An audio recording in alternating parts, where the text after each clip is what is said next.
कर्मा मोंतेरो बागा हॉटेलांतल्या 15 ते 20 कर्मचाऱ्यांक आणि विद्यार्थ्यांक फूड पॉयझनिंग जावन हॉस्पिटलांत दाखल केल्यात. सगळ्या कर्मचाऱ्यांक आयसीयू वॉर्डांत दाखल केल्यात. ह्या संदर्भात पालकांनी म्हापसा पुलीस स्टेशनार कागाळ नोंद केल्या. हे फूड पॉयझनिंग नेमके कशें जालें हाचो तपास मात अजूनय चालू आसा.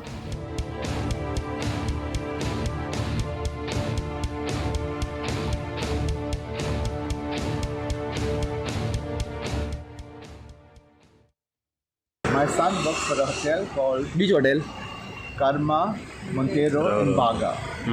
He works in the IT, and they had a party today, which I was not aware of. Suddenly, at about 7:30 or something, a call came from the saying that my son is very serious in the ICU. So I said, "What happened?"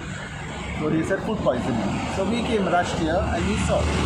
And then they were sick, and we were told that there were many others, about 15 also. 15 about their staff were in the hospital. He had motions and vomiting, and he was shivering. Shivering also. I don't know what kind of food he ate and what kind of food they served They them. served. Substandard food. Well, improved now. He's improved now. You can see him there in the hospital. And then we came, I told them they're going to make a police complaint because this should not be repeated. About 15 of them, 15 staff. The police told me they are 316 for protein.